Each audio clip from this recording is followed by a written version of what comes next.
बांधवांनो, सद्यस्थितीत मे महिना चालू आहे। मागच्या खरीप हंगामाचा जर आपण विचार केला तर सोयाबीन आणि ऊस पिकामध्ये बऱ्यापैकी, त्याचप्रमाणे भुईमूग पिकामध्ये सुद्धा जे आहे की हुमणी अळीचा काही गावामध्ये प्रादुर्भाव जो आहे तो निदर्शनास आलेला। आणि हुमणी ही कीड जी आहे ते पूर्णपणे जमिनीच्या खाली आतमध्ये जे आहे ते पिकाचं मुळं कुरतडत असते, त्याच्यामुळे तिचा आउटब्रेक झालेला जो आहे तो आपल्याला निदर्शनास येत नाही। आणि त्याच्यामुळे हीच योग्य वेळ आहे की त्या हुमणीच्या जे काही प्रौढ अवस्था आहेत तर त्या जर आता आपण कंट्रोल केल्या तर पुढे त्याची जी काही येणारी अंडी असतील किंवा पुढची जी काही अंड्यातून निघणाऱ्या अळ्या आहेत तर त्या आपण जे आहे ते तिथं अलीकडे जे आहे ते थांबवू शकतो।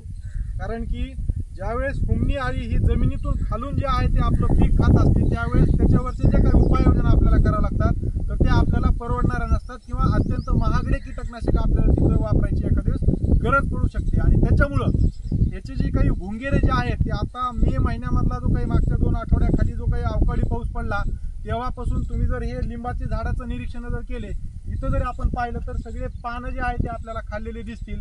तर प्रत्येक शेतकऱ्यांना आपल्या शेतामध्ये जाऊन जे आहे ते आपल्या कडुलिंबाच्या झाडाचं निरीक्षण करायचं आहे। आणि अशी जर पानं जर कुठं काही खाल्लेले दिसत असतील किंवा सायंकाळी 6:30 ते 8:30च्या दरम्यान निरीक्षण घ्यायचे ह्या लिंबाच्या झाडावर किंवा बुरीच्या झाडावर ह्या हुमणीचे भुंगेरे जे आहेत तर ते आपल्याला निदर्शनास येलेले आहेत, ते तिथं मिलनासाठी येलेले आहेत। तर ह्यांचं नराचं आणि मादीचं मिलन झाल्याच्या नंतर मादी जे आहे ते आपल्या शेतामध्ये जाऊन अंडी देते आणि त्याच्यातून निघालेल्या अळ्या ज्या आहेत ते आपल्या पिकाला नुकसान करते।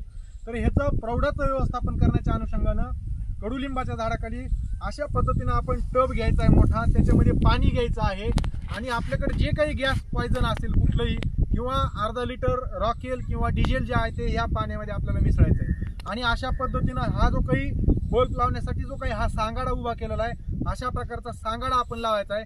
बल्ब वापरताना शक्यतो पांढरा न वापरता अशाच प्रकारचा 60चा किंवा 100चा बल्ब आपल्याला इथं वापरायचा आहे। आणि मग हा रात्री सांगितलेल्या वेळेमध्ये म्हणजे 6:30 ते 8:30च्या दरम्यान हा बल्ब आपल्याला चालू करायचा आहे, जेणेकरून ह्या झाडाकडे आकर्षित झालेले जे काही कीटक आहेत तर ते ह्या बल्बाला धडकतील, ह्याच्याकडे येतील आणि धडकून ह्या कीटकनाशकाच्या द्रावणामध्ये ते पडतील आणि या माध्यमातून जे आहे ते त्यांचं व्यवस्थापन म्हणजे ते इथं मरून जातील, त्यांचं इथं नियंत्रण होईल आणि त्याच्यामुळं पुढची जी काही त्यांची मीटिंग आहे किंवा ते नंतर इथून जाऊन जे काही पुढं अंडी देणार आहेत तर ते आपल्याला इथं रोखता येईल। आणि अशा पद्धतीनं जे आहे ते पुढं ह्याचा हुमणीचा जो काही प्रादुर्भाव आहे तो आपल्याला रोखता येईल।